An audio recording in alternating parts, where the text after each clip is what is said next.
কিন্তু এই উপত্যকায় কোনো নারীর সম্মানহানি হয়েছে বলে তো না, আমার তো জানা নেই। আমি যতদূর জানি ওই অর্কিউস এবং ইউরিদিস ওরা পরস্পরকে ভালোবাসে, অতি সত্বর ওরা বিবাহ বন্ধনে আবদ্ধ হতে চলেছে। অসম্ভব, অসম্ভব, এ হতে পারে না, এ হতে পারে না। কেন, বাধাটা কোথায়? ওই আধা মানুষ আধা দেবতা ছেলেটা আমাদের গোষ্ঠীর কেউ নয়। দেবতার উচ্ছিষ্ট খেয়েও বড় হয়েছে। বংশ মর্যাদা বলতে ওর কিছু নেই।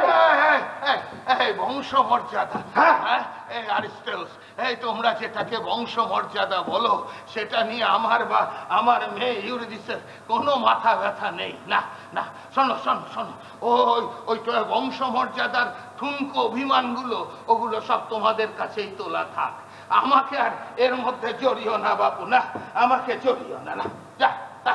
মানে মানে আবার কি? এই সমস্ত ঠুনকো ঝামেলায় আমাকে জড়িও না।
অধিকার শুধু আমাদের, একমাত্র আমাদের।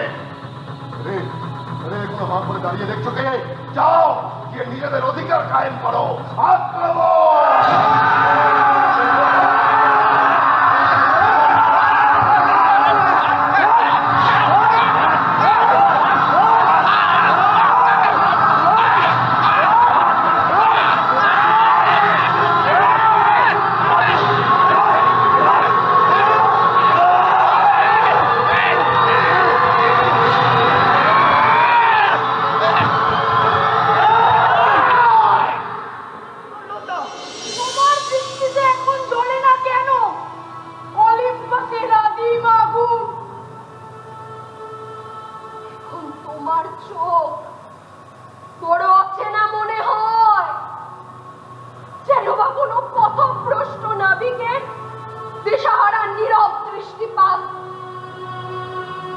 কেন আর চলে না সেই আগুন? কেন কেন?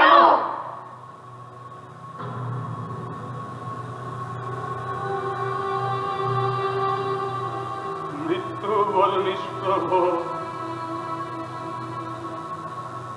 এক লবময় হৃদয়ের সব তাপ সে ছিনিয়ে নিয়ে যায়। মৃত্যুর কাছে তখন জীবনের আর কিছুই পাওনা থাকে না। যেন এত কিছু জানার পরেও আমি ইউরিদিসের মৃতদেহ নিয়ে গিয়েছিলাম মৃত্যুপুরীতে। সে এক ভয়ঙ্কর অভিজ্ঞতা। মৃত্যুপুরী, পাতালের গহন অন্ধকারের মধ্যে সে অন্য এক পৃথিবী। অক্লান্ত পরিশ্রমের পর এসে দাঁড়ালাম মৃত্যুপুরীর দোরগোড়ায়।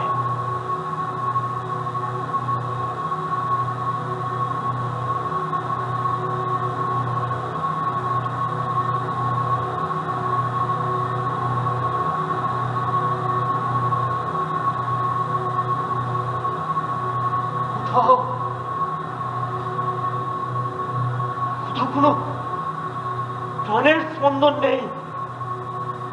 দেবলোকের সবাই আমাকে সেখানে যেতে বারণ করেছিল।